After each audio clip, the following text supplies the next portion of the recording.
तो आइए सीता माता के नित्य नेम की कथा और बृहस्पति देव की कथा और केला सींचने की कथा भी हम श्रवण कर लेते हैं। आपसे अनुरोध है वीडियो पूरा देखें, लाइक शेयर सब्सक्राइब जरूर करें। सबसे पहले बृहस्पति देव भगवान की कथा सुनते हैं। कथा के अनुसार दो भाई बहन थे। बहन बृहस्पतिवार के व्रत किया करती थी। बृहस्पति महाराज आते 4 लड्डू चांदी का कटोरा देकर चले जाते। बहन लड्डू खाती, कटोरा कमरे में जाकर कोठरी के ऊपर ले जाकर रख देती। एक दिन उसकी भाभी ने कोठरी खोलकर देखा तो कोठरी जगमगा रही थी। उसने पड़ोसन से कहा, मेरी नंद चांदी का कटोरा कहाँ से लाई? कोठरी तो जगमगा रही है। पड़ोसन बोली, अपने आदमी से पूछना। पड़ोसन बोली, मेरा आदमी तो मेरी बात नहीं सुनता है। तो पड़ोसन बोली, दाल भात का चमचा दाल का चमचा भात में डाल देना। दूसरे दिन भाभी ने दाल का चमचा भात में और भात का चमचा दाल में डाल दिया। लड़की का भाई बोला, तू पागल हो गई है? तो लड़की बोली, पागल मैं नहीं, तुम्हारी बहन हो गई है। पता नहीं चांदी की कटोरी कहाँ से लाई है और कोठरी भर दी है। पूरी कोठरी ही जगमगा रही है। इसे घर से निकाल दो। भाई जाकर के अपनी बहन से बोला, जीजी चलो मामा के घर चले। बहन बोली, आज मामा के घर अचानक? फिर बहन बोली, भाई जहाँ पर केले का पेड़ हो और पास में मंदिर हो वहाँ मुझे उतार देना। भाई ने भी हंसकर कह दिया, ठीक है। आगे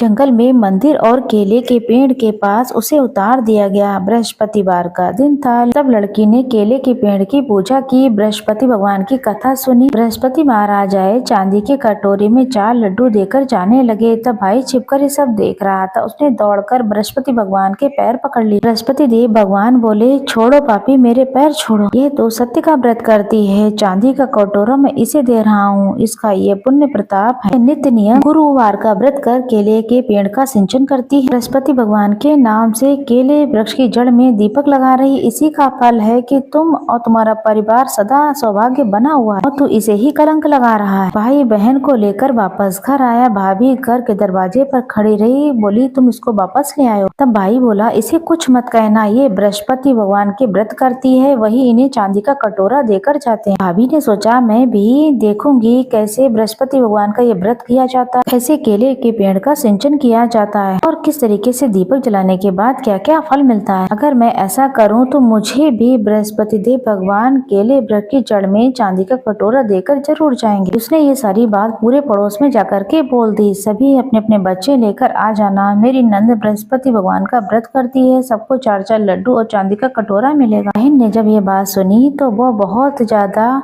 परेशान और एक टांग पर खड़े होकर बोली कि हे बृहस्पति महाराज, आज मेरी लाज रख देना, नहीं तो संसार मुझ पर हंसी उड़ाएगा। उसने 3 बार ऐसे बोला। बृहस्पति महाराज आए तो सबको 4-4 लड्डू और चांदी का कटोरा देकर चले गए और उस बहन को अखंड सौभाग्य का वरदान दिया, पुत्र पौत्र का वरदान दे दिया और कहा, अंत समय में जीवन पर्यंत तो भी केले वृक्ष का सिंचन है, बृहस्पति भगवान का व्रत करोगी तो अखंड सौभाग्य और अंत में बैकुंठ का वास मिलेगा। हे इस तरीके से हे बृहस्पति देव महाराज, जैसे उस लड़की की लाज रखी, उसको सब कुछ दिया, उसे अमर पीहर दिया, अमर सुहाग दिया, भाई भौजाई की हमेशा सुख संपत्ति दी, हमेशा ही सदैव उसके सौभाग्य की रक्षा हुई, हमेशा ही पुत्र पौत्र की वृद्धि थी। उसी की तरह सभी की लाज रखना और सभी पर अपनी कृपा बरसाना। बोलिए बृहस्पति देव भगवान की जय। श्री रामचंद्र जी सीता माता की कथा के अनुसार सीता माता इस कथा को कहती, श्री रामचंद्र जी इस कथा को सुना करते थे। एक दिन श्री राम भगवान को किसी काम से बाहर जाना था तो माता सीता कहने लगी, भगवान मेरा तो 12 वर्ष के नित्यनेम का नियम, मेरा तो नियम ही टूट जाएगा। अब आप बाहर जाएंगे तो मैं अपनी कहानी किसे सुनाऊंगी? तब श्री रामचंद्र जी ने कहा, तुम कुएं के पास जाकर के बैठ जाना, वहाँ पर बहुत सी औरतें पानी भरने आती, उन्हें अपनी कहानी सुना दिया करना। सीता माता कुएं के पाल के पास जाकर बैठ जाती। एक स्त्री आई, उसने रेशम की जड़ी साड़ी पहन रखी थी, सोने का घड़ा लेकर रखा था। सीता माता उसे देखकर कहती हैं, बहन मेरी 12 वर्ष की कहानी सुन लो। स्त्री बोली, तुम्हारी नित्य नेम सुनूंगी तो मुझे घर जाने में देरी हो जाएगी और मेरी सास मुझसे नाराज हो जाएगी और लड़ेगी।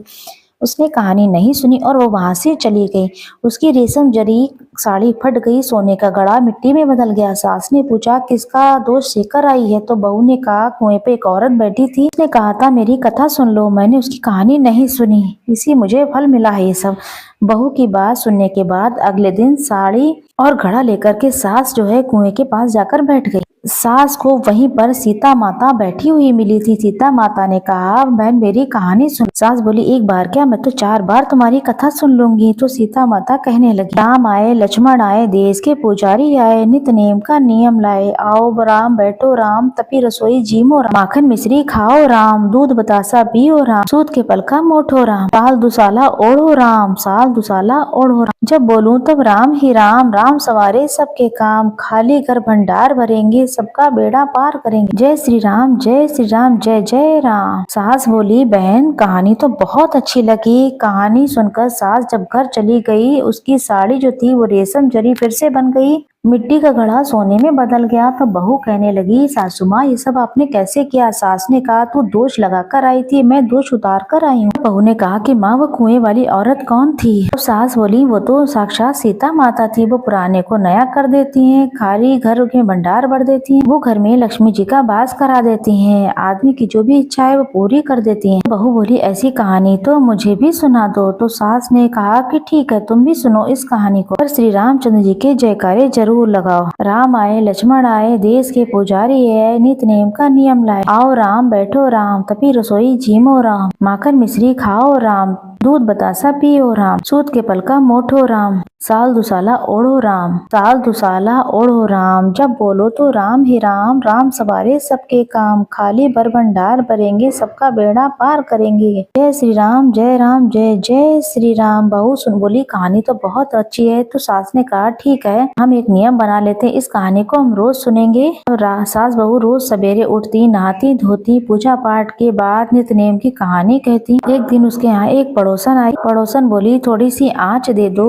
वह बोली, आँच तो अभी हमने जलाई ही नहीं है। पड़ोसन ने कहा, सुबह 4 बजे से उठकर तुम क्या कर रही हो? तब उसने कहा, हम सुबह उठकर पूजा पाठ करते हैं, सीता माता की नित्य की कथा सुनते हैं। पड़ोसन ने उसकी बात सुनकर कहा कि सीता माता की कहानी से क्या मिला? वह बोली, कहानी कहने से घर में भंडार भर जाते हैं, सारे काम सिद्ध हो जाते हैं, मन की इच्छाएं भी खूब पूरी होती है। पड़ोसन ने कहा, ऐसी कहानी हमें भी सुना दो। वह बोली, ठीक है, तुम भी सुनो। राम आए, लक्ष्मण आए, देश के पुजारी आए, नित नेम का नियम लाए। आओ राम बैठो राम। इस तरीके से उन्हें पूरी कहानी कही। सारी कहानी सुनने के बाद पड़ोसन कहने लगी, बहन कहानी तो बहुत अच्छी थी। वह पड़ोसन भी नित नेम की कहानी कहने लगी। कहानी कहने से सीता माता ने पड़ोसन के भी भंडार भर दिए। अब तो पूरे मोहल्ले में नित नेम की कथा चल पड़ी, सभी की मनोकामनाएं पूरी होने लगी। सिंह सीता माता, जैसे आपने उनके भंडार भरे, वैसे ही हम सबके भी भंडार भरना। कहानी कहने वाले और कहानी सुनने वालों के भी खूब जय जयकार करना। बोलिए श्री रामचंद्र की जय, सीता माता की जय।